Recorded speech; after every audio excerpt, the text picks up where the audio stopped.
Hi, this is Bobby Brown, and welcome to another fucking podcast. You kids with your loud music and your Dan Fogelberg, your Zima, hula hoops, and Pac-Man video games, don't you see? People today have attention spans that can only be measured in nanoseconds. See, son, old legends never die. They just lose weight. Like a legend and an outer-world bum with a lot of life.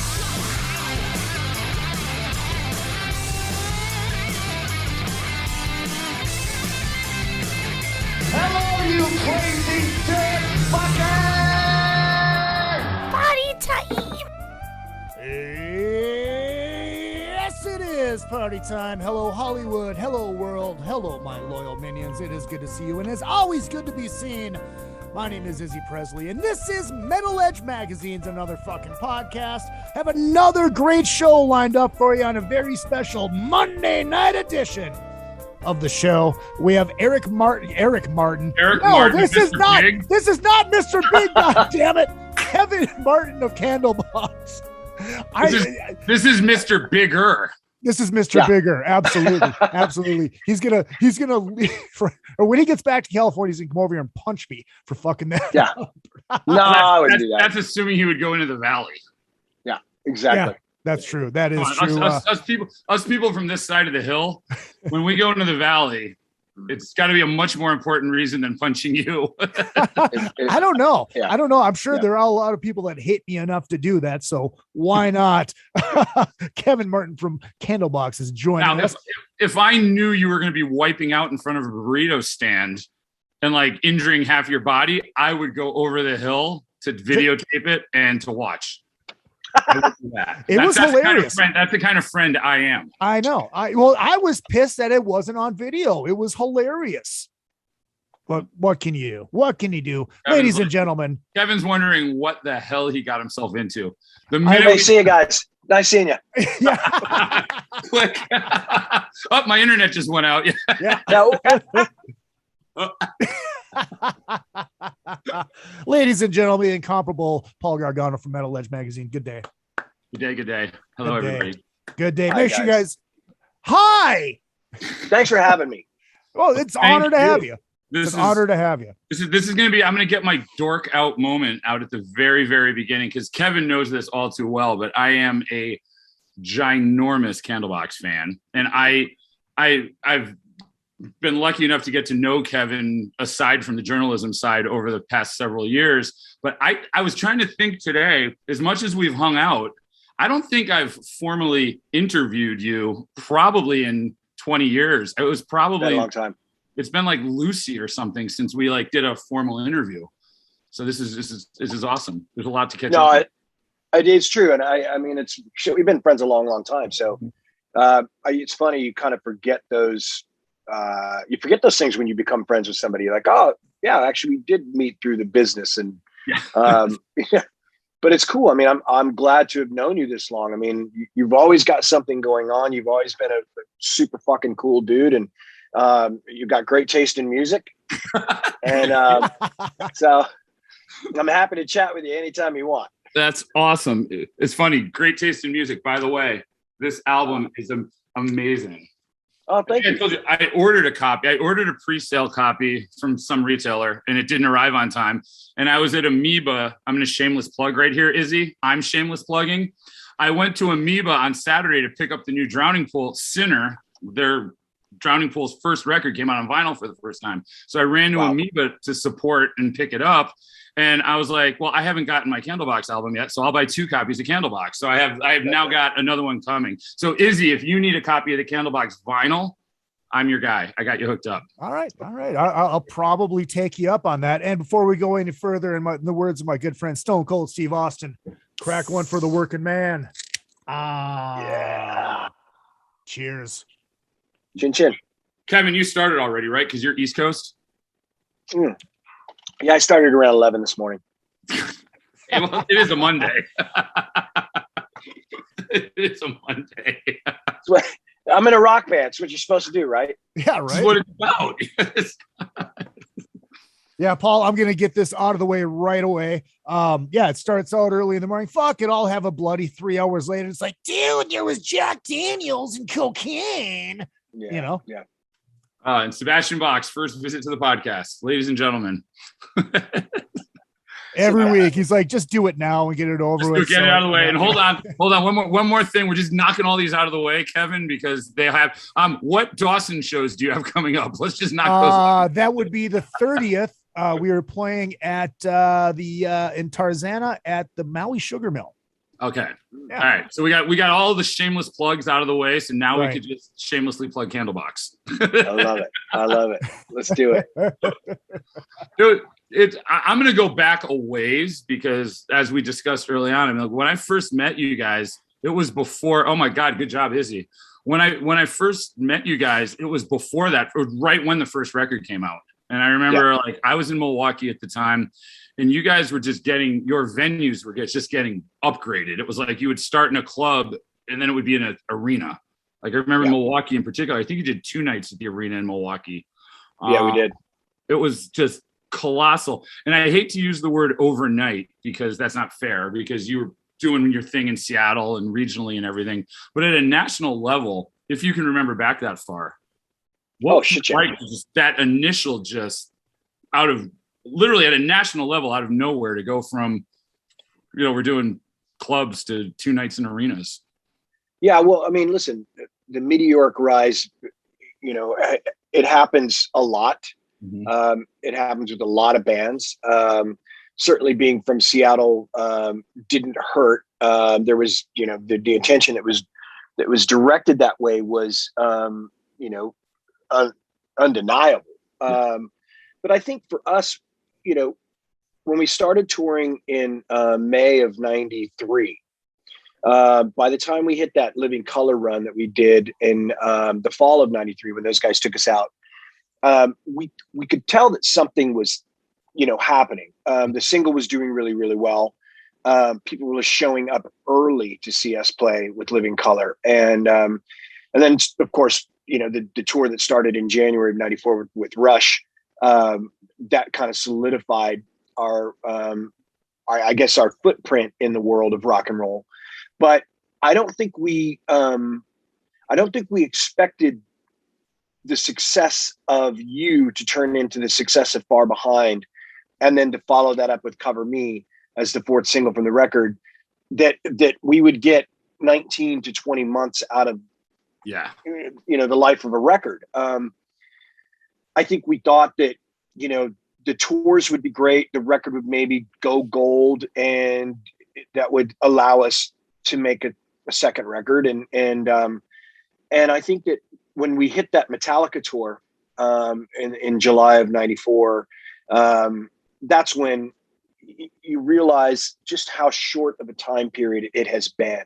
And because a year prior, we were on tour with Greta in a van, 8 guys in a van touring across the country. So it still shocks me to this day. It's still, I'm almost going on 30 years of Candlebox this October. Being in a band that long, you always dream of that. You want that, you start a band because you want to have that band around forever.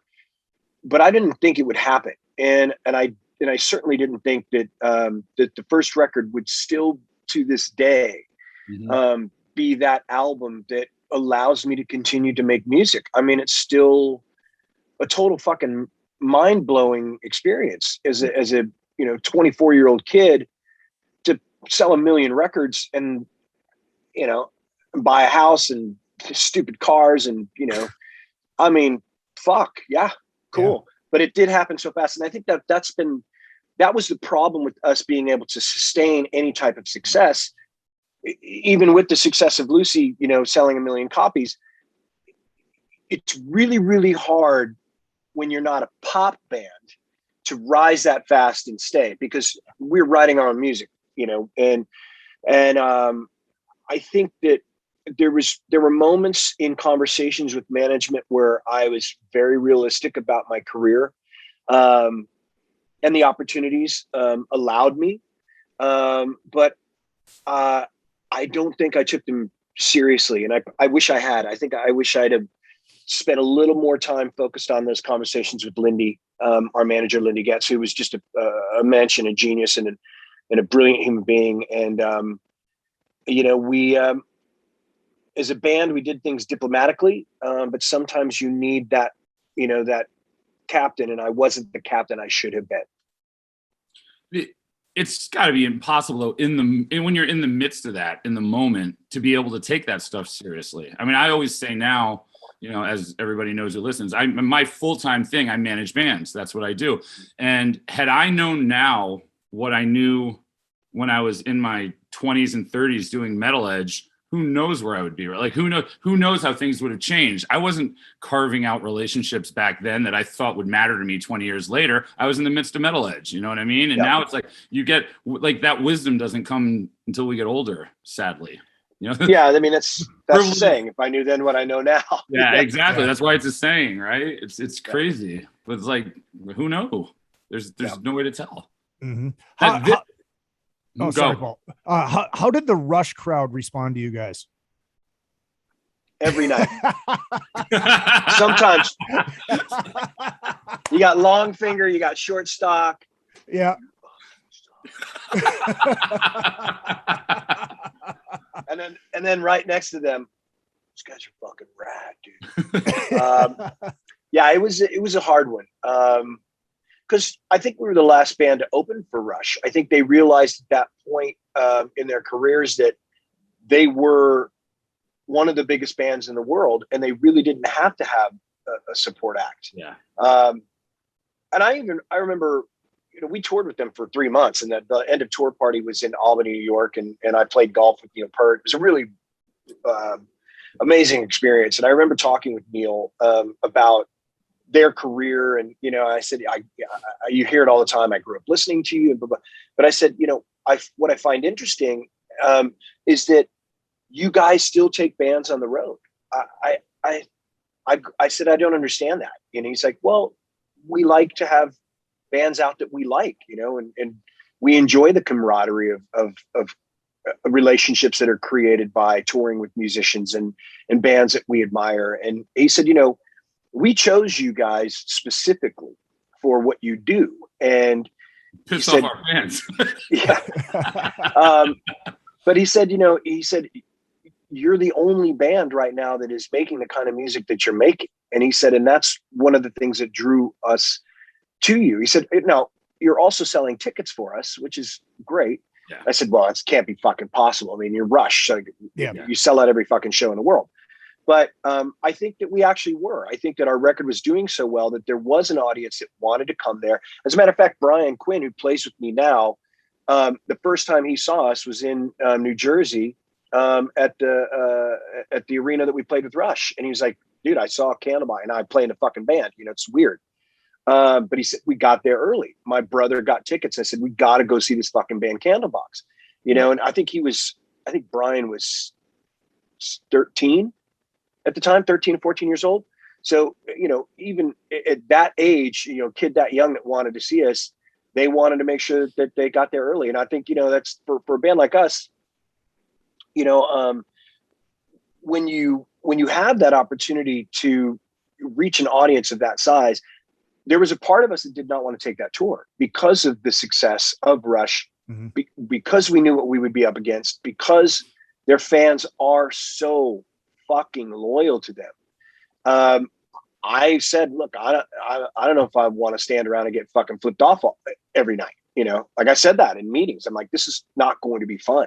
Right. But it ended up being great. And it was one of the greatest experiences of my life. But we learned so much from those guys, but if I knew then what I know now, I would have had a different conversation with Neil, maybe. And you probably got a lot better at math by the end of that tour. Yes, like, we learned time signatures. Time signatures. Like, you can count twice. You can count twice as high now. Yeah. Yeah. I see. What? Oh, I'm sorry, Paul. Go ahead. I was gonna say, what was a tougher tour, Rush or Metallica? Metallica. I was about to say Metallica had to be harder because that was when Metallica were just entering that commercial phase, and their fans were probably like, it was probably like you were seeing asses, not fingers. They were probably like, what the hell? Oh no, man. Bottles, rocks, whatever they could get their hands on. Yeah.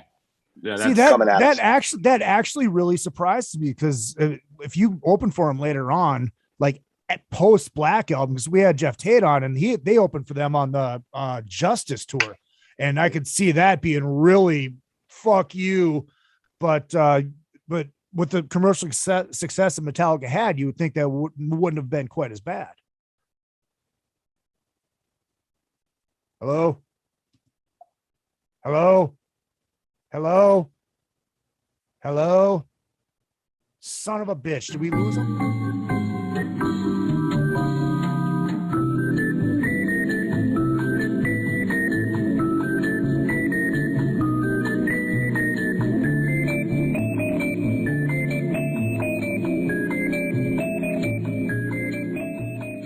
Okay. All right. Now are we still live on the? Yeah, we're still live on here. Here we go. Oh, after all that, we are still live. Yeah, we're still live. Well, yeah.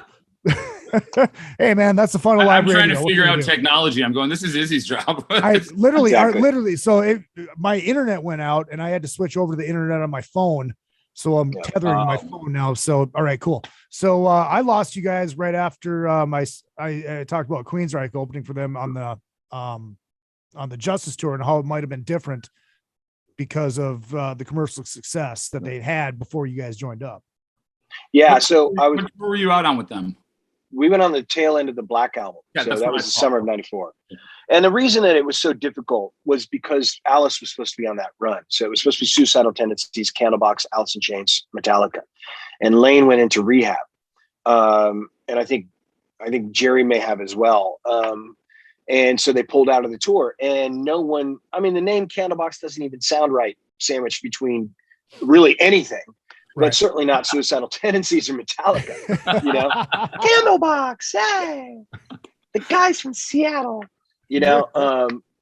So it was really, really difficult. And the guys in Metallica were great, man. I mean, they protected us and took great care of us. And Mike Muir threatened our lives, and then James Hadfield had to go to Mike Muir's dressing room and say, listen, if you talk shit about Candlebox or you do anything, you're off the fucking tour, because he wasn't happy that we were opening or that he was opening for us. And then so when we got to Dominguez Hills and San Bernardino, we had to swap and let them go on direct support.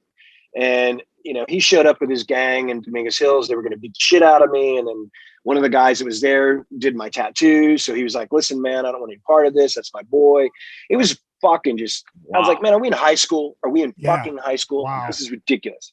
I even said to Mike, I was like, dude, man, I grew up listening to you. You're supposed to be this punk rock, but you want to beat the shit out of me because you got to fucking go on stage before me. This is ridiculous, man. Like, fuck. All I wanted was a fucking Pepsi, you know?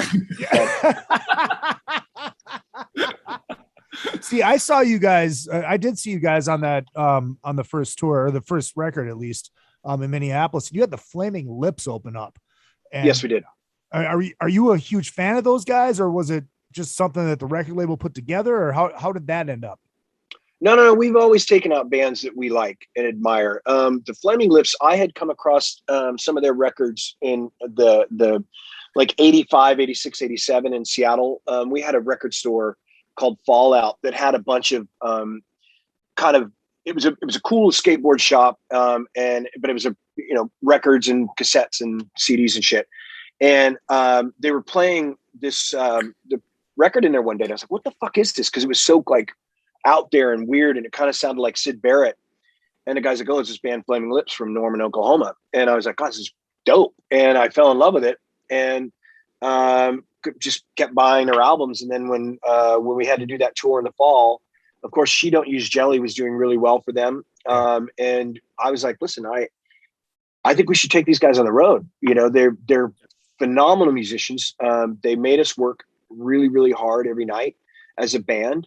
And, mad respect to the musicianship in that band. I mean, Steven, who's now the keyboard player, guitar player, was the drummer. They had this guy named Ronald who played guitar with him that was a monster. He only played with quarters. And they were so good every single night. And it made us be a better band. And I think a lot of times that's what you want as a headliner, is you want to be forced to be better. And if you're you got a shitty band opening for you and nobody gives a fuck, then you're not going to put on a show. But if that opening band plays better than you and puts on a better show than you, you're going to have to work your ass off. And we did. And then also the first band on that tour was a band from LA called Mother Tongue, who is one of my fucking favorite bands of all time. So it was a very eclectic tour. Wayne actually came to me, I believe it may have been the Armory in Wisconsin that we played, or was that in Albany? Anyways, he came to me in the dressing room and said, listen, man, can you go out before our set and tell the audience not to throw shit at us? And I was like, what are you talking about? Because our audience didn't like them. So I went out and I said, hey, the bands that we bring on the road are bands that we admire. We want you to experience something. You don't have to like them, but they're up here doing their job and you need to treat them with respect. And if you can't do that, you need to leave the show. And I did that, I think, for about 2 or 3 weeks. And then word started to spread that, I don't know how, Candlebox has this band out that they like. And, apparently we're supposed to like them. So I don't know what happened, but it was weird, but it was a great bill. It was a super interesting bill. It was great rock and roll and it was super eclectic. It was, it was like an alternative nation tour. It was really fucking interesting music. Yeah. Yeah. That was after Metallica for you, right? Mm-hmm. Yeah. So you're returning the favor at that point. Don't kill the opening band. Don't kill the opener. That's crazy. You would think your crowd would be into that. I just don't think of a typical, I guess I was part of the typical fan base at that point, but it was I would never even consider writing an opening band. I don't even I don't imagine Candlebox fans being like that. Well, I think, you also have to remember, Paul, that the same thing happened to Pearl Jam with their fans and Nirvana with their fans and Soundgarden. You get that group of guys that comes along later on because everybody likes your music and they're knuckleheads, and that's what you get. Those are the guys that are doing it. It's not the guys that, were buying your record when it first came out, because they know what you're doing. They respect what you're doing. It's those idiots that, the Candlebox is huge, I should fucking go to the show. All right, I'm going. Yeah, they have a song that says "fuck you." All right, I'm in. Let's go. Yeah, they're waiting the whole show to yell "fuck you," right? But how big for you? Because I think of you at this point as so much more than that. It's hard for me to even. I don't even think of you as a Seattle band, but yet you are. How much of that influence at the beginning, over the years, do you feel like you've expanded a lot? Because obviously Seattle was a huge part of your influence. Obviously, those are your friends, those are your peers, those are your, the people you played shows with. Have you felt an evolution beyond that Seattle influence over the years? How much do you think that is really still there, and how much of it more is I'm a rock band and I'm a human being and these are what my influences are, as opposed to where I grew up? Well, I got to be honest with you, Paul. There really was only one influence from Seattle on me. That was Jimi Hendrix. I loved Mother Love Bone. I loved Soundgarden. I loved Alice in Chains. I loved, Pearl Jam. I loved Malfunction's my favorite band from Seattle. But none of them influenced me musically. My influences are Hendrix, Otis Redding, The Clash, Kiss, Led Zeppelin, The Who. Those were the bands that really made me want to be a rock star. And of course, Midnight Oil and the Cult, and seeing Guns N' Roses for the very first time. That's really what influenced me musically. We were never friends with any of those guys from the Seattle bands. I knew Chris. We would have conversations. I met him at the shoe store when I was working with Susan, his ex-wife. We were friends. We'd have great conversations. Andy Wood, same thing. I've met Stone and Jeff, millions of times prior to Mother Love Bone, when they were still in Green River. But I'm 5 and 6 years in age younger than those guys. So it was not like we were running in a crew, sort of thing. So when Candlebox happened, all that music had already, made its mark on Seattle. And I've said it a million times. I think Candlebox is the happiest accident that Peter, Barty, and Scott and myself have ever fucking had. Yeah. Because we're like a boy band put together by Kelly Gray. I mean, I knew Scott. I didn't know Pete, and I didn't know Barty. Scott didn't know Pete. Scott didn't know Barty. Pete didn't know Scott, didn't know me, didn't know Barty, and Barty didn't know any of us. So for us to be able to make that fucking record that to this day, 7 million copies worldwide later and 30 years of being a rock and roll band, it's beyond my comprehension. But I think what it says about us is that we're very talented musicians, and the music came before our friendship and relationships. And I think that's because we knew what we were capable of individually, and somehow Candlebox allowed that to happen. The difference between us and every other Seattle band is that we didn't play in any of those other fucking bands. Not one of them. Yeah. So Stone and Jeff were Seattle scene was so incestuous, they probably all have, herpes from one another, from sleeping with one another in the bands. And I'm joking, but that's how close those fucking guys were. And we were just the kids that came out of the East Side and all of a sudden, had a hit record. I didn't realize I knew Kelly produced the record. I knew Kelly's involvement. I didn't realize Kelly actually put you guys all together. Yeah, because when I had this project with Scott and this guy named Rick Vaughn and a bass player named Perry called Uncle Duke. And when Rick left and to go back to work to Reciprocal, he was managing Reciprocal Recording Studios. Scott called Kelly, and Kelly's like, well, I know this fucking great guitar player that I paint houses with. And he's fucking monster. And that was Pete. Yep. And so Kelly, he kept that relationship going, and he kept kind of working on us to try and find a different bass player. And he mainly did that through Pete because I didn't know Kelly. I had met him like once or twice. But he was like, listen, this bass player you guys have right now is not what you need. So Pete fired Perry on Perry's birthday, walking down to the Frontier Room on a Monday night. And Pete's like, listen, it's not working out, but it's your birthday, so let's go have some drinks. And Perry's like, what the fuck are you talking about? And I called a friend from high school about a week later, and I said, hey, man, I need a bass player. Pete's fired my bass player. Do you know anybody? And Sarah was like, yeah, Laura's brother Barty. I'm like, who the fuck's Barty? And I didn't know him because he was in Europe. He had been in Ireland on a 2-year foreign exchange program. So I didn't know him from high school. So really, I knew his sister. I was great friends with his sister. And Laura's like, yeah, I'll give you his phone number. So I called him and I said, hey, man, your sister says you're a great bass player. We've got this thing we're doing, and we have this rehearsal studio. You want to come down and jam? He's like, sure.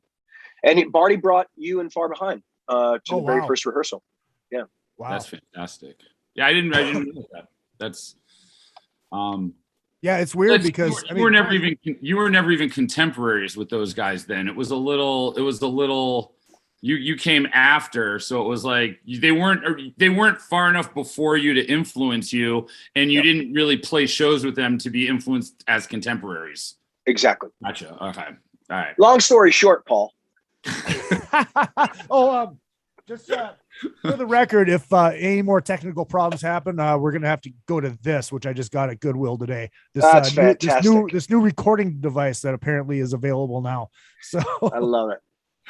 Maxell. Yeah. Is it live or is it Memorex? That's right. It's ironic, that he's the one that brought Far Behind. I mean, Christ, like being in Minnesota, all the cover bands, including the band that I was in, we were doing Far Behind. Yeah, it's pretty amazing. I mean, he brought it on bass, and the bass line was boom, boom, boom, boom, boom, boom, boom. It was beautiful. And Pete's like, man, I'm gonna go home and work on this. And the funny thing is after 2 weeks, he calls me. Barty's like, listen, man, so I've been coming to rehearsals every day. Am I the bass player or what? I was like, well, yeah, of course you're the bass player. You've been coming to the fucking rehearsals every day. And we gave you a key to the fucking rehearsal room, right? Like, yeah, right. I was like, okay, well, you're in the fucking band. So. Are we dating, or are we still seeing other people? What's going on here? Exactly. So this album, jumping to this album, and I know Izzy, there were a few things Izzy wanted to touch on before this album, but this album to me seems like a really lyrically, a really retrospective kind of snapshot of where you are as a person today. Like, is that an accurate thing to say lyrically? 100%. Yeah, absolutely. Does it, looking back, you kind of look back at yourself, like the opening track alone to me, it's one of, Izzy and I had a late night drinking thing at the house the other night, and I made him listen to it in like a drunken stupor. I'm like, no, read these lyrics. This is genius. And Izzy's like, I got to go. It's 5:30 in the morning. I'm like, no, you're going to read these lyrics now and love this song. It's going to be, like, no, listen to awesome. Listen to my Ace Frehley cover again. No, and he's telling me to listen to his Ace Frehley cover. I'm like, but it was really, it's really, to me, the lyrics really connect on this one. And it's at times they come across a little dark, and at times they come across a little cheerful and uppity, like upbeat. What was the mindset? Was this all written during COVID? Was this all stuff you had sitting around for a while? I mean, this was not with the same fork. This is not, Candlebox has changed completely around you. I mean, what's the process like for this record? Well, Paul, we actually recorded this in August of 2019. So it's been done for 2 years. I finished the vocals. I took August to January, and I worked on the melodies and the lyrics for 4 months. I knew there was a lot that I wanted to say. I was obviously preparing for the transition in government that I was hoping was going to happen.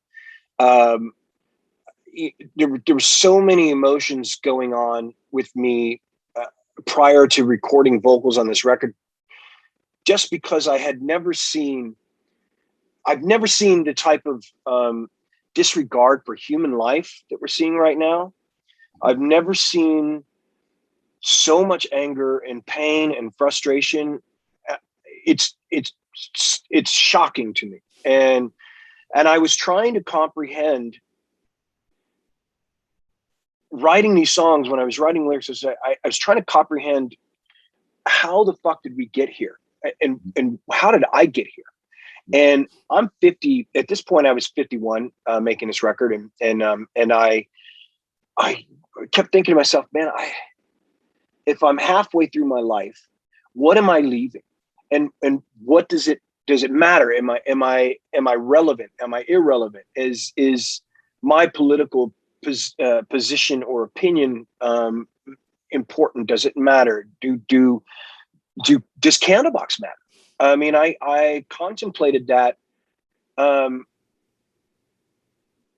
very intently in December of 2019. There was a moment where I felt I could put this away and be done with it, and never have to deal with Candlebox again, just because of what I was experiencing. And then I finished, I went to Houston to finish the vocals. I sang 12 songs in 5 days, and did the backgrounds, and was like, okay, I've said what I need to say, and this record's going to come out, and let's see what happens.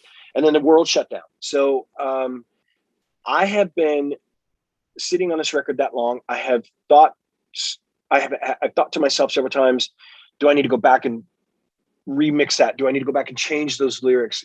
There's time for me to do it. Obviously, I could do it in any studio I wanted. I could do it at my house. But because I had spent so much time working on these, I felt like I said what I needed to say.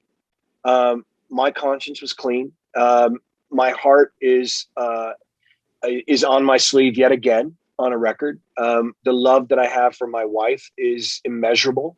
The love I have for my band is immeasurable. The love I have for our fans is immeasurable. And I knew that this was going to be a record that people were going to pay attention to,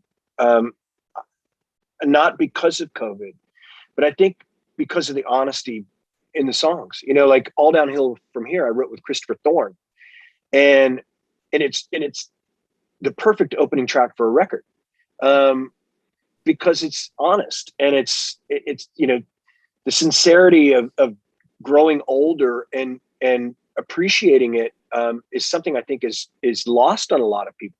And, you know, I joked that I wrote this on my, 40th birthday when I went to visit my doctor for my 40th physical, and he had his finger up my asshole talking about my prostate. And he said to me, he's like, it's all downhill from here. Your body starts dying. And I was like, you fucking asshole. Like, who says that shit? But it's really, honestly, it's the truth. I mean, your body does start to change. It starts to die and move on to that other fucking thing, but whatever it is. But so I think for me, having conversations with Christopher about his career with Blind Melon, my career with Candlebox, the peaks that we both hit, the struggle that Christopher must have with his, the loss of Shannon at such an important time in his career, it made it very easy to write those lyrics. And I think that's what this record is. It's all those conversations I've either had with myself or with my friends or with my wife or with my band guys and with fans. I've talked with fans very seriously about when I will be stopping Candlebox. And that's right around the corner. I won't be doing this when I'm 60 years old. That's not happening, And I'm finding that honesty in this day and age is something that's very important. Right. I was just say, were you afraid of holding on to it too long? Because there was so much shit that came out over COVID, and then, okay, shit started to start opening up, and all of a sudden, all right, here's another boatload of more stuff that's coming out. Were you afraid of the timing of the record coming out and just kind of it getting lost? No, we were not afraid of that. We were very conscious of this. Numerous conversations between the label and management and the band. The bands that released records last year, I was actually talking to Sean Morgan. We just played a show with them a couple weeks ago in Jersey. And I said, man, I cannot believe you released a record last year. Like, what the fuck? And he's like, well, we had to get it out. We couldn't sit on it any longer. And we knew that we would be touring, relatively soon. I said, yeah, but dude, you had to wait another fucking year, before you could get out there and play. And he's like, it didn't really slow us down that much. And I find that hard to believe. I find that really fucking hard to believe. Because the other night when they played those new songs, there wasn't a lot of cooperation from the audience. So that was one thing we were very concerned about, knowing that Candlebox has to tour. That's how people find out about us. We certainly don't get much radio play. And if it is, it's you and far behind. So there was this record is waiting until we can hit the fucking road. And we knew that. So there was no fear whatsoever in that. And it's interesting because I've managed Drowning Pool for the past or more than half a decade now. And they had a record that was finished before yours. We signed with a new label, and that record's not coming out till spring. It's just not. And I think that's one of the things, honestly, like all downhill from here, of like listening to it, and they're in the same position as Blind Melon. They lost their singer on the first tour, on the tour bus. And heartbreaking. It was just, I have these discussions with them almost daily. And it's like that to me, that song is the absolute perfect snapshot. I mean, even guys like Izzy and I mean, is like, we've been in the business for 30 years, you know what I mean? Yeah. Like people, and it's one of the most disheartening things for me is everyone just telling us how much fun we have and how lucky we are because we're in the music industry. And we're like, really? I'll tell you what, let me tell you a little story. Okay. I can make more money managing a Costco than I make managing 6 bands. It's a lot less stress. Because toilet paper doesn't talk back at you. Right, exactly. I'm a fucking Lyft driver. God damn it. But it's interesting because that song, better than anything, it might have been Izzy drunk the other night that I told. It's like the new Turn the Page. It's like literally that is a snapshot of life in our business right now. It really is. It is. Kudos to that because it's a fantastic song. Thank you. Could relate to every word of it, for better or for worse. And that's one of the things I really love about this. And I think it's interesting because you talk about COVID. I feel like a lot of these emotions could have gotten even stronger with COVID, because you reflect back on this. COVID gave us all an opportunity to reflect back on things we wouldn't ordinarily have the time to reflect on, which I think makes the album even more impacting. Yeah. There you go. He's pouring a new drink. Oh, I'm so jealous you have whiskey. Oh, I barely have it. Take home with a bottle. I have. The worst thing about being in a band is that when the guys start to realize how much they enjoy whiskey, and you're the only whiskey drinker when you start the tour, and now everybody else is a whiskey drinker. Yep. No, that's not good. Yep. What are you drinking? What are you drinking? Which one is it?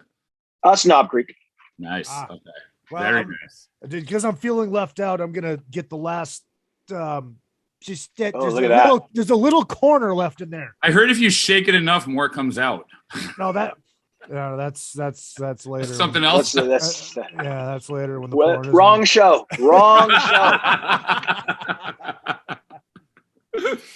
How has it been out on the road for you guys? How have you been handling the fans and the meet and greets and not doing the meet and greets or any of that? Yeah, it's been very strange because I'm such a personable person. Is that the word I'm trying to look for? I really love connecting with our audience. I love shaking hands. I love jumping down to the pit, singing with them. I got yelled at last night by my drum tech. Don't ever put your microphone down in somebody's face again. Because I'm trying everything I can to connect, and I can't. It's just I have to be really fucking cautious. If this shit shuts down, I'm out tens of thousands of dollars for a fucking week, and that's not my money. That's the money that goes to these guys that I pay for to take care of this band. This bus, it's like, this is $700 a day, you're looking at by all the bus fees at the end of a week. Exactly. It's $10,000, $10,000 a week to have a bus, period. That's it. So it's very difficult to not be able to be the performer that I am. And that I love being, that I have been since I was a fucking kid. Yeah. And I don't think a lot of the audience gets that. And I also will tell you this. I think one of the strangest things is that they're in the same position we are. In the back of their mind, they're not there to get lost in the show because they have to concern themselves with the person standing next to them. Does that person have COVID? Yep. Or do I have it and I'm giving it to them? Should I be wearing a mask? Nobody else is wearing a mask. You can't even fucking enjoy the show. Yeah. Because you've got to worry about all this fucking bullshit, and vaccinated or not. I mean, I'm vaccinated. I got both shots. I'll still get fucking COVID, and I don't want it. Yeah. I do not want that. I don't want one fucking ounce of that, even if it says I'd lose, 50 pounds that I gained over fucking COVID. I still don't want it. I do not want that. I had it in March and it wasn't fun. And I got it, then I got vaccinated. So I'm supposedly like more protected than most people, but it's scary for me. I mean, Izzy and I were at a show. We went and saw Tiffany Saturday night at the Whiskey, and we have friends in the band and everything. And it's so weird being at a show now because you're walking through. Should I have a mask on when I walk through the crowd? Where should I? All right, I'm drinking, so I could take my mask off. But really, what difference does it make if I am drinking or not drinking if I have my mask off? Because it's crazy right now. It's really bizarre, and it's very strange to tour. I wish fans could understand. I just canceled a very big tour for the very reason you said. If you lose a week of dates, you're in the hole tens of thousands of dollars, and that's it. And you still have to pay for the bus. You still have to pay your crew. We have a moral obligation to people, and it's brutal right now. It's like it's a really hard. And look, it doesn't mean all this goes away if everybody gets vaccinated. That's not the simple answer. But I don't think everybody realizes how complex it is to be in a band today. So it's interesting because, this is the second time I've had this conversation about our responsibility as a band and, the expenses and costs. And there was something, I think it was Blabbermouth or Loudwire or carried the story. And my manager called me. She's like, have you read the comments? I was like, boy. do I want to? And she's like, well, it's interesting. She said, people are fucking assholes. And yeah. And I said, yes, they are. But I mean, everybody's entitled to their opinion. I mean, that's what she's like, no, people are fucking assholes, because part of the, some of it's like, oh, why is he fucking whining and bitching about tens of thousands of dollars if he makes that much money? That's the misconception. See, and that's the problem is I don't make tens of thousands of fucking dollars. Okay. I took out 2 PPP loans to pay for these fucking guys last year for 18 months to make sure they got paid. Yeah. I got to pay that back. They all got paid. I didn't get paid. Yeah. I made sure that my band was taken care of. I didn't want to lose one of them. Mm-hmm. I wasn't about to fucking lose one of them. And I wanted to make sure that they could feed their fucking families. I have a wife who's got a clothing line that does very, very well. So for me, I'm okay, right? I'm good. But I still had to take fucking loans out to pay these guys and make sure that they were okay. And I think that's the thing that pisses me off about these people say, well, you fucking take your fucking mask off at our shows. They yell at our crew guys. And it's like, go fuck yourself, man. We're trying to survive. Maybe you have your job. We haven't had a job for 18 fucking months, and we're trying to survive this shit, to give you some sort of escape. And why the fuck would you yell something like that? That's the stupidest fucking thing in the world. Well, I think that's the other misconception is you make so much money when you're out on the road, and people don't realize I really feel like more people need to understand the expenses that happen. Again, everyone's like, oh my God, you're on a tour bus, you're lucky. What? I'm literally on a freaking metal coffin going down the highway every night. Yeah. Like, it's literally like, you think it cost me $10,000 a week just to have this tour bus. And that's if we're lucky. It could be even more than that. And it's like, and then you have to pay for your crew. You have to pay for everything. People don't realize that, like, you'll play a 20 show tour, 25 show tour, and the first 3/4 of that is money that you're just paying bills with. You're like, breaking. If you're lucky, you break even. Yeah. If you're lucky, you break even. And they don't get it. They just think, oh, you're making $1 million. You're in Candlebox. Well, no, you're not. And it's nobody is. I'll get my wallet out right now. I'll show you. Yeah, exactly. I can give you my lift code when you get back to LA. I'm gonna call you. I land October 24th. At the airport? He'll be there. I'll come with him. I'll hand you a drink. I like the sound of that. I like the sound of that. But it's not whining. It's really not whining. It's like everybody in the world, you watch the news, everybody bitches about everything. The person that works at the restaurant bitches they're not tipped enough. The person that works at Target bitches about this. Somebody else bitches about that. It's not bitching. It's just a lack of education. You would think with the internet, everyone would be smarter and would know more about what's happening. Instead, they're less educated. They're bigger assholes, and they comment on shit they don't understand. And that's where the problem really comes in. And it's disheartening. And it's like when I listen to the lyrics on the record, and you get a sense of that. You do get a sense of just the frustration of, we're out there busting our asses, and what's it for? What's it worth? Yeah. You do it because you love it. Yeah, like, the song Nothing Left to Lose on this record, that's some real fucking perspective there, for what's going on. And there are a lot of people out there right now that feel that way. Yeah. And they will fucking take everybody. I mean, there was another school shooting today in Virginia. I mean, I didn't even fuck's sake. Yeah. I mean, when is this shit going to fucking stop? Yeah. Dude, I don't know where we're headed. I have no fucking, this Candlebox record, it ends with a song called Criminals, Yeah, that's what we are. We're fucking criminals, man. All of us. And this is the world we live in, and we're okay with this somehow. Yeah. What the fuck's going on, man? Yep. And we're spiraling as a culture. Mm-hmm. Yeah. On the plus side, selfishly, I love the fact that it gives us wolves, because this is honestly my favorite album I've heard in years. And thank you. It is. You nailed it with this, and all of your stuff. And I know Izzy was really excited when I said you were going to do this because he's got a personal favorite album also of yours. But I feel like since that first record, this album to me, it's interesting because this album I feel like it connects at so many levels more than anything since that first record did. And thanks, Paul. If it takes a fucked up world, thank you for being there and doing what you do to kind of put that fucked up world in perspective, because it kind of reminds us all that we're not alone. It's just thank you. Yeah. So, Izzy, I know you wanted to hit a few things. Yeah, Happy Pills. Stop hogging the conversation. Yeah. No, it's all good. I mean, my favorite record is Happy Pills. I love that record. Yeah.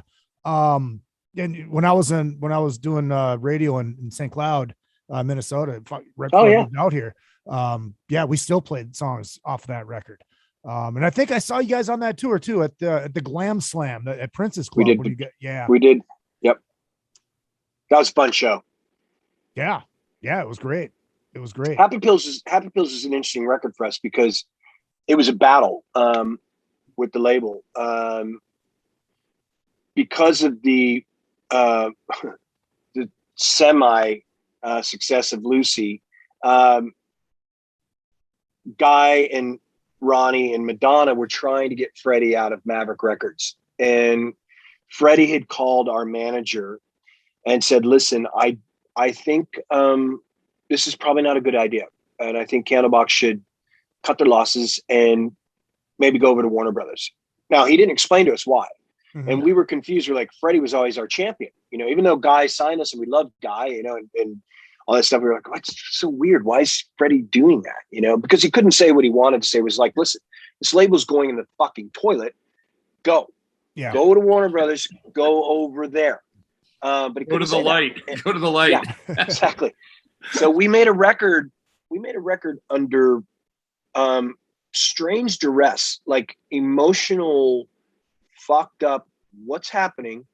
Nick Terzo, our fucking A&R guy, quits in the middle of our fucking record. We got nobody working anything for us. We've got nobody coming to the studio. We're in the studio with Ron Nevison, who's a complete fucking asshole. And we're just like, what's happening? Why are we making this record? And there was a moment, I think it was maybe Aaron Post.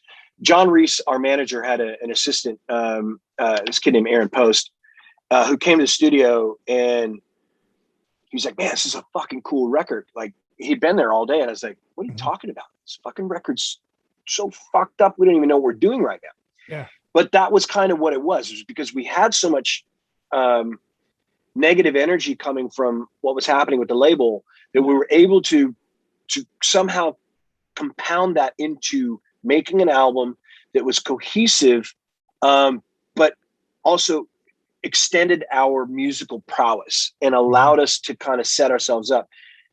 Did we know that we were going to break up, 2 years later to try and get out of the deal? No, but we did love that record and very proud of that record. And I'm so happy it's actually coming out on vinyl finally. Really? Nice. Yeah. It's coming out. It's you can order the gold vinyl right now. Fuck yeah. Wow. Okay. I think it ships in October, but yeah, I mean, the production on that record, as much of an asshole as Ron Nevison is, the production's brilliant, the mastering's brilliant, and the record sounds really good. There's some amazing songs on there. A little bit too much filler for me. I'm not a fan of songs like Offerings and shit like that. I always kind of felt it was like, eh. But there were types of songs that allowed us to continue making the kind of music we made. Certainly when we did Into the Sun, there's a lot of what we did on Happy Pills that we reinstated into the songwriting process for Into the Sun. So we learned a lot about ourselves musically as well. That's fantastic. Mm-hmm. That was your last album with the full original lineup, right? No, that was Dave Cruisin. It wasn't even Scott Mercado. Oh, that wasn't even your last. Your last album was Lucy with the full lineup. Yeah. All right. Is it? How has the band in your head has everything evolved at all? Not being with the original. I mean, you're in a completely different band now than you were on the first album. Does that change the way you view the band, or is it the same band to you? It's the same band to me. Same band to you. Yeah, Candlebox is Candlebox was never a sum of its parts. It was always the whole, and I think that's why people still listen to us and still love us. I mean, there's only one consistent throughout, the beginning of the band, and that's me, the lyricist, vocalist, melody writer. So that's really been the only string that that ties it all together. Peter, Barty, Scott, and I, we wrote some amazing songs together. Peter, Barty, Dave, and I wrote some amazing songs together. Peter and myself wrote some amazing songs together when it came to Into the Sun. I've become a better songwriter. So for me, everything I've learned from 1989 till 2021, I utilize in every song that I write, and I pull from that catalog and that library of music that I've been sitting on for 52 years, and I know what I'm looking for. And when it comes to writing songs, like for example, when I wrote All Downhill From Here with Christopher, he really wanted to make sure that I was comfortable with that melody in the song. And I was like, yeah, man, it's fucking great. Why would you question that? He's like, well, because I don't know you as a songwriter. And I was like, dude, how would you not think that I would fucking love that? Because you've heard my records, Right. Like this is what I fucking want, and so he kind of chuckled. He's like, well, I just never really thought of it that way. And I said, well, I mean, dude, we've been friends 25 years. Of course I'm going to love anything you do. And then the other one I wrote with Christopher was Don't Count Me Out on the record, which is, again, not your traditional Candlebox song, not a traditional song in the sense of a traditional song. But all those years of learning about music and being in a band and writing songs allowed me to make each one of those records special. And it's just my voice and my lyrics, that are a part of each one of those. I love all every member that's been in Candlebox. I love and respect the shit out of. And I'm so grateful that these musicians took the time to work with me, because they taught me not only about music and life, but they taught me a lot about myself and what kind of person I am and what I'm capable of and how much I love music, and so I think that when people hear Candlebox, there's certain guys that say, oh, it's not a Candlebox song. Well, I hate to tell you, but it's the same fucking 4 chords I used on like 17 Candlebox fucking songs. And, I'm not going to lie to you. I'm not a fucking genius. There's no John Lennon in here. I mean, right. So if you want to say it's not a Candlebox song, I hate to break it to you, but it kind of is. Candlebox song. It's a Candlebox song. It's like fucking Izzy, are you a good guitar player? It's like, I know A chords, so I know Kiss songs. It's the same fucking thing. All right, let's just since you brought Kiss up, and I know you guys, I wasn't part of the conversation before because I'm always late getting on because he said that. Yeah, I'm on a phone call until like the minute before. I was literally on with an accountant until a minute before. I'm like, if we don't get off this call, you're going to be interviewing Candlebox with Izzy and I. It's like there's a whole lot. All right, so Izzy, you'll appreciate this. Roy Mayorga from Stone Sour was on it. We just did a Kiss solo. We call it the Drunken Summit, and we get a bunch of musicians on and we debate albums. This one was we did Charlie Benante from Anthrax, Roy Mayorga from Stone Sour, and Mike Portnoy from Dream Theater. Ironically, oh wow! So it was 3 drummers. We did the first 3 Kiss albums. We had so much fun. We did the next 3 Kiss albums. And then as a joke, someone said, we should do the solo albums. So last week we did the 4 solo albums. Izzy, Roy has been texting me virtually nonstop because he feels so guilty because he basically went back after our thing, re-listened to the Peter Criss record, and now thinks the Peter Criss record is the best album of all the solo records. I told you. Oh my God. I told you. Look over my I know. I saw you shoulder. snuck it in there. Yeah, you snuck it in there. I saw that. That's so awesome. Let's ask Kevin right now. He said Kiss. We're all roughly the same age. What was your favorite Kiss solo record? Oh, Ace Frehley's. Ace Frehley's. Okay. Yeah. By far. I mean, just because there's so much punk rock on there, you know. Yeah. I mean, Yeah, that's what I've always loved about Ace. And I think at an early age, I recognized that in him. You know, I had two older brothers and an older sister. I'm the baby of the family, and so music. Oh, fuck, I can remember. You know, I was telling Izzy, my first Kiss record I bought with my own money was Kiss Alive. So I think at an early age, I recognized not that, you know, he was, you know, Space Ace or whatever, but there was something different about him as a character and as a musician. And also, I think my sister, you know, playing the Clash records and Blondie records and stuff for me as well, I could hear something was going on there. And I always just admired New York Groove is this fucking greatest song, man. And Ace is a bad motherfucker, you know, and it's just, it's a really, no, but they all played on one another's records. So it's kind of, that's the funny thing about it, which a lot of people don't fucking talk about. But, and even the Kiss Alive records, you know, they're not live. They're just recorded live in a fucking studio. But you know, I think that Ace Frehley record, and listen, I don't even want to take away from Peter's record, because I think the Peter Criss record is really fucking cool. And what I think was interesting was the marketing behind this, the genius of Gene Simmons and Paul Stanley of how do we sell 500,000 of each of us? We should do solo records. Fuck yeah, let's do that. I mean, it's just fucking genius, man. But I think Ace has the coolest song.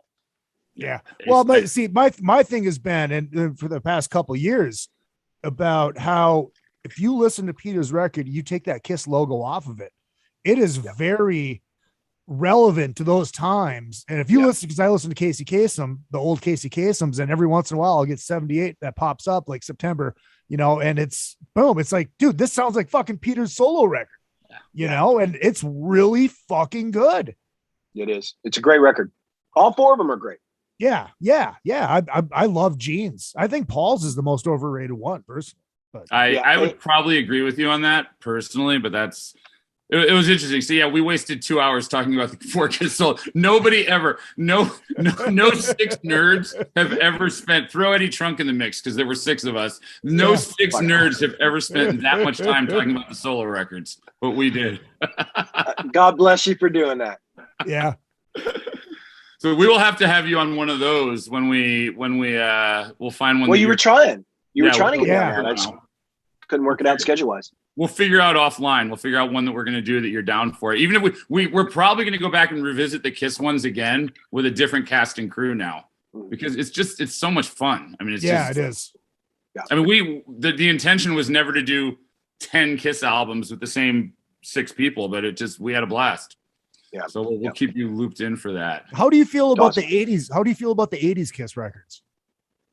Oh, they're terrible. I stopped liking Kiss. I stopped liking Kiss when Unmasked came out. Okay. But because I had moved forward as a musical listener at that point. So, you know, all of a sudden I had Black Sabbath and I had Led Zeppelin and I had the Cars and I had the Clash and I had the Who and Aerosmith rocks and like, so I was like, you know, I really was just like, okay, I'm done with this. What is this about? And I fell in love with a whole new world of music at the ripe old age of 9. But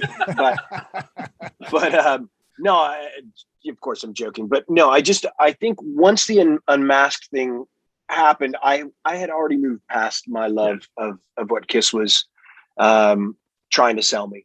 I have this discussion with Andy Gould all the time because I love Andy. Andy and I we're business partners, and it's funny because he always just, whenever I start talking about Kiss with anybody, he just glasses over. It's like, I'm out of here, and it's funny because I said to him, you gotta understand. I said, Kiss for American males our age, Kiss was the gateway drug to music. That's what it was. You know, that's exactly what it was. You know, we 100%. don't love Kiss at the age of 51, 52, 53 because they're the greatest band ever. We love Kiss because they were the band that got us excited about music when we were 9 years old. Yep. And that's what you as a Brit can't understand because Kiss never made it over there yet. So it was like, they were our gateway drug. That was it. That was like, Kiss was like the smoking pot in the back of your high school for us that got us into everything else.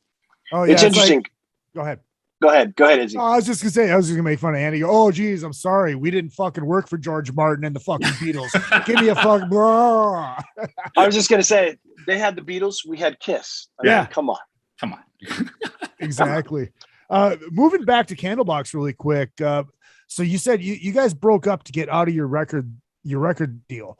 How long did it take you to get the itch to want to go back out and do Candlebox again? And what were you doing from in that time frame that Candlebox wasn't a band?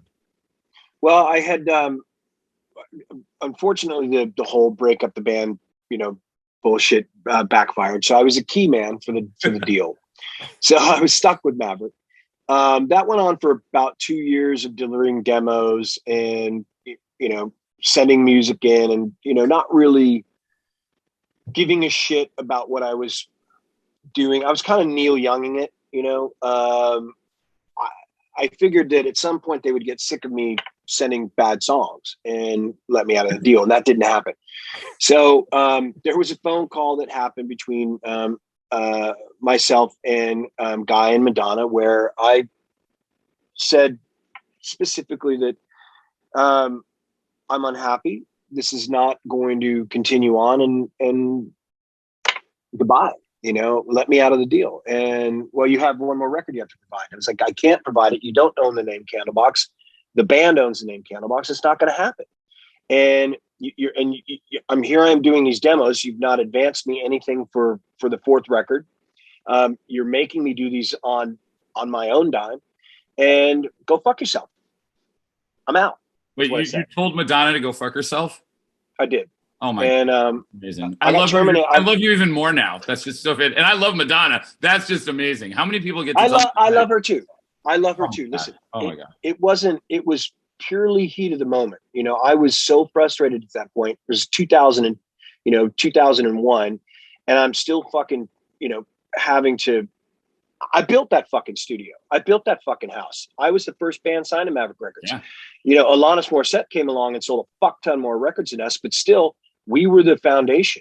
And I was pissed, and I got terminated the next day, with certain agreements having to be reached about the amount of money I had to pay back and all this other bullshit that went along with it. So, really, I wasn't itching to do Candlebox at all.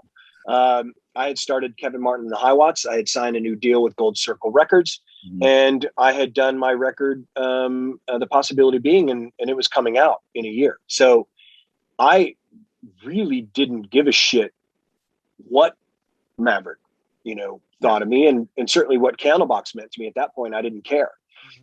So I was ready to move forward and move on with the High Watts and all that stuff. So it was really the best of record that was put together in 2005, which was the phone call was made. That was when we were then legally, we were able to go back out as Candlebox, and there were no binding contracts or anything. So that was the time when it was like, okay, well, let's go do this in 2006, see what happens. Yeah. How was the initial response? Like crowd, was it? How long did it wasn't great. How long did it take for it to get better? 1 year. 1 year? Yeah, we went out. I think I was telling you, we played, I think it was the House of Blues in Cleveland. There were like 100 people to show. And then the next year we came back and it was sold out. So it took about a year for people to remember who we were, and to get the word out that the band was back doing something. Yeah. Now you did a couple of reunion shows in Seattle, right? Yeah, we did 2018, which is 25th anniversary of the debut. And then we're doing 2 this November, which is the 25th anniversary of Lucy. Oh, wow. You are doing 2 this November. They're definitely happening. Cool. That's fantastic. What does that, is that a completely different mindset for you going back to the four other guys, or is it like you said? Is it you're the thread? Is it just easy for you to go in? You know they can play the parts, and you're good to go. They're my brothers.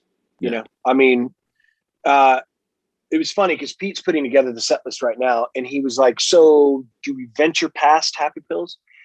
And I was like, "If you want, I don't care." Because basically, what we're doing is even though it's the 25th anniversary, 26th anniversary, of course, because we couldn't do Lucy last year, so it's 26 years. But I said, let's not just focus on Lucy. Why don't we do a best of? And so the first night of the Crocodiles acoustic, our favorite Candlebox songs acoustically. Oh, cool. And then the next night is full band, Lucy sprinkled in between our favorite 25 Candlebox songs from the debut to Happy Pills. Wow. When is this? So it's November 5th and 6th in Seattle. Okay. If we know somebody, are tickets sold out yet? No, they're not sold out. I mean, I think the tickets were sold. Then people returned because of COVID and stuff. So I'm sure there's tickets. My wife's never been to Seattle, so this might be a good excuse. I have never been to Seattle either. Right now. I've never been It's to a beautiful Seattle time of year to go to Seattle. It's a beautiful time both of year my wives have never been to Seattle. This could be. But ironically, Paul, here we go again. Smoking Kills are in Austin, Texas, I think on the 5th, but I could change my outgoing flight to Seattle or fly in here and fly right out. I don't know. We'll see. Well, I listen. I know the singer, so if you guys need some help with tickets, I'll let him know. Can you get in touch with like maybe the other Martin or something? I don't know. I'll try. I'll do my best. Well, I do have Eric Martin's phone number. Is that the Eric Martin you're talking to? Yeah, you give Eric a call.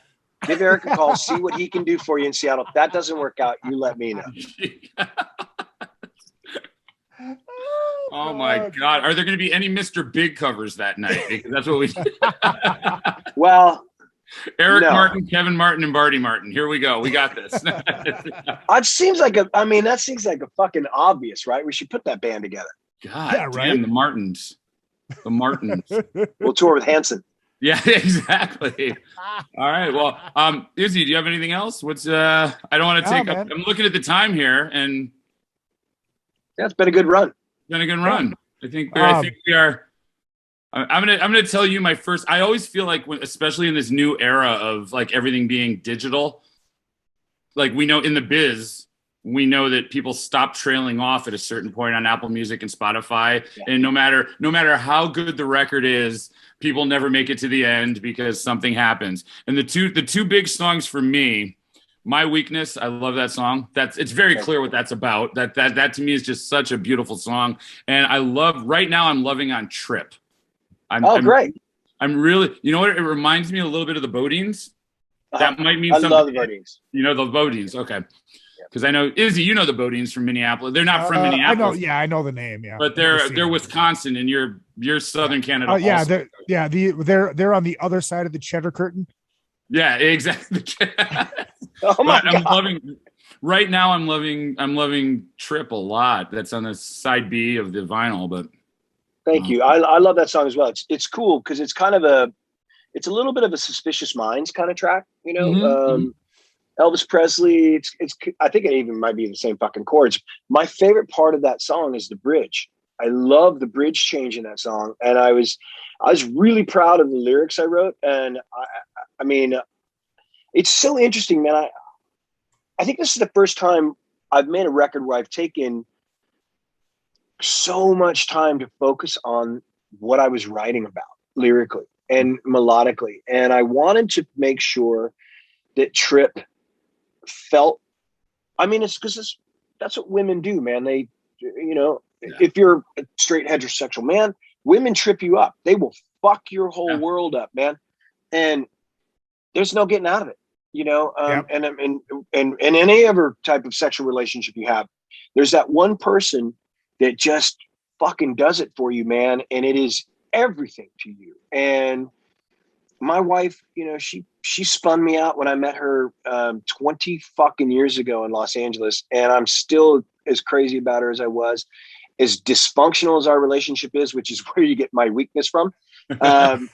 It's still the most beautiful fucking emotion I have. And I wanted to make sure that songs like that portrayed that emotion or emoted that, lyrically. And I'm really proud of those lyrics. As basic as they are, it tells a really fucking cool story, because we get drunk, my wife and I, and we turn our Sonos system in our house all the way up. We've got subwoofers and shit. It sounds amazing. And we dance to our favorite fucking songs. And it's funny. And I put that in the fucking song, that's real shit. I'm not lying. It didn't even dawn on me. It's so funny that you say, because it tells somebody what somebody was saying to me earlier about how much fun it was hanging out with Rika and I. And he's like, you guys, he goes, the two of you have something. And he goes, it's really weird. It's like you feed off of each other. And it's really funny because when you say My Weakness and Trip, it's funny that I picked the two songs. I have to imagine my relationship with my wife is similar to yours with yours. And it's really funny because those are the two songs I focused in on, because it's like, it's crazy. Yeah. We're very lucky to have that kind of love. Yeah, no, it's amazing. And one other question, because I'm looking at the track listing now. What Los Angeline? I can't. It's funny living in Los Angeles. Los Angeline is close to Los Angeles. What's Los Angeline? What's that? Well, this is a story about when my wife. So when I first met Natalie, she came over from Australia, and her girlfriend from high school. Her best friend was dancing at the Moulin Rouge in Paris, and as Australians do, she packed her bags and booked a worldwide ticket. And her last visit was going to be in Paris with Georgia for 4 weeks. And then she'd fly back to Los Angeles. And we met halfway through her trip. We met at the Standard on Sunset and fell in love. And when she was leaving to go to Paris, she left me a box and said, don't open until tomorrow, because she was flying out the next day for that night for Paris and whatnot. So I opened the box, and it was 31 days, which was the amount of time it was going to be before I saw her again. 31 of her favorite lyrics of all time from all her favorite songs. Oh, wow. And so Los Angeline is, Los Angelinos. I wanted to, there was a moment where she felt like she wasn't coming back to LA. And so her name's not Angeline, obviously, but I said to her, I was like, listen, LA would be lost without you. And this is a town for you. And it's not just me, because I knew her talent and I knew how incredibly gifted and brilliant she was. And I was like, LA would be lost without you, and you cannot not come back here. So I flew to Paris, and I spent 12 days there with her. And I said, listen, come back to LA and be with me. And she went back to Australia to work on her visa. And that was where that conversation had. I was like, Los Angeles would be lost without you. You need to come back here. So it's just a play on words. But really it is, that's the part in the bridge there where I say, come on down to the catacombs. Like we did the Paris catacombs. We drank absinthe. We got fucked up and danced and laughed and had a great time there and fell madly in love. And so really it's just a story about her leaving those lyrics for me and me flying over and meeting her in Paris and saying, you need to come back. We need to come back to LA. That's amazing. That's fantastic. Yeah. I'm going to go get Jack Daniels and cry myself to sleep drinking about that. Thank you very much. I appreciate that. Like I said, my heart is on my sleeve on this record, man. It's all over the fucking place. I love it. And I'm not just saying this. I'm telling you this, the record to me, it hits all the right spots. So thank you, Paul. Everybody watching, everybody listening, check the record out. Yep. Where's Wolves? I have a feeling I know where Wolves comes from, but what inspired that title? That's my emotion of what we become as human beings. That the lone wolf mentality and the injured wolf mentality right now is again one of the most disturbing, challenging things that we face, I think, as humanity. The beauty of the wolf pack is that it works towards one common goal: the success of the pack. Mm-hmm. And wolves are incredibly beautiful, gracious, gorgeous creatures that are patient and savage and aggressive and loving and caring and gentle. But if you put them in the wrong place, it spells the end for a lot of things. And I think that what's happened is, as a society, this pack has broken up. Certainly here in the United States. I can't speak for the rest of the world, but the pack is broken up, and people have lost sight of what it means. You know, if we could all treat one another the way we did on September 12th, 2001, it'd be amazing, because we cared, and we cared for a long time, and we don't give a fuck anymore. And that's really sad to me, because I can disagree with you politically. I can disagree with your political opinions. I can disagree with your, your rights to bear arms, all this sorts of, but I still respect you as a human being. And I still empathize with your pain.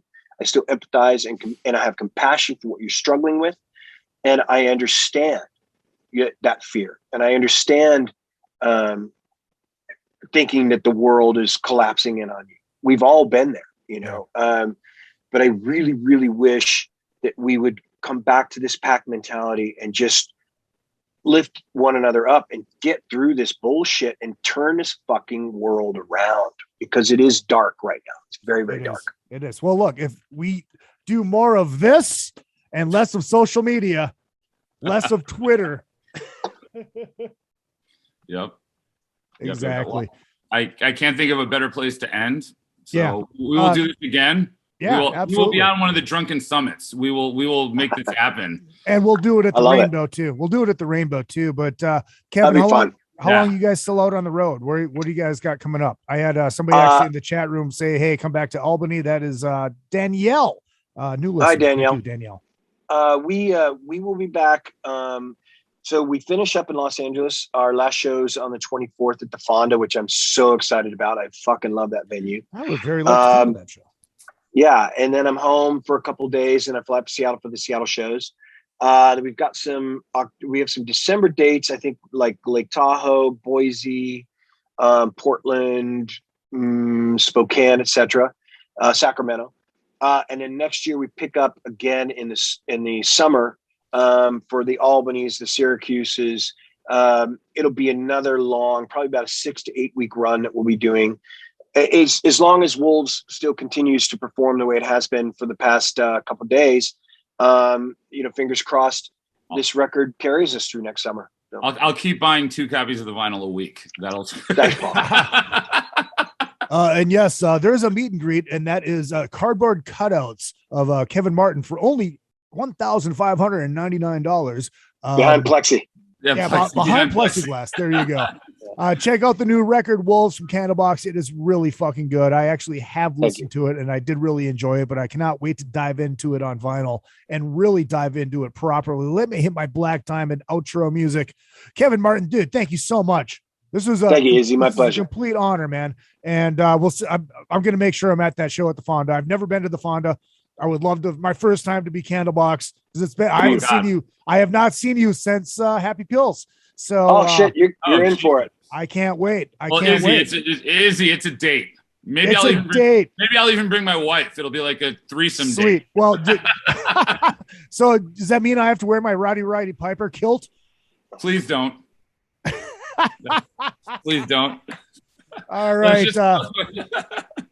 Make sure you hit up Candlebox and Kevin Martin on Twitter and on Facebook. Hit up Paul Gargano on Metal Edge Magazine on the Instagram, and also Paul Gargano on the Twitter. And you can find me at Real Izzy Presley all the way across the board, Twitter, Instagram, and Facebook. And of course, the show page is another podcast. Click that shop now button. Buy some t-shirts like that classic I Love Van Hagar t-shirt. That t-shirt would look amazing on you. Looks amazing on me. What can I say? So we will catch you guys next week. Paul, what do we got next week? Do you have anything lined up yet? God, you're going to make me actually, hold on. Yeah, we do have something like that. Hold on. Give me a minute. I got to actually go to my, cheat sheet. You got Kevin Martin from Candlebox next week. Well, yeah, Kevin from Candlebox next week. Next week is up in the air right now because it's not who I was hoping it would be. But we You will. should have Machine Gun Kelly and Corey. Oh yes, that would. Yeah, I would do that for the ratings, baby. Well, I know. If we run into a bind, I know a drummer from Canada who has a book coming out, so we will talk. There you go. Maybe that might be it. Yeah. We'll see. So, Kevin, thank you very much. Kevin, this was fantastic. Thanks, Again, guys. thank you for the music. Thank you for the time, and we will see you soon, hopefully. All right, cool. We'll say I goodbye hope off the so. air. All right. We'll see you off the air. Bye-bye. All right, thank you. All right, cool. Show's over. There we go. Here, let me.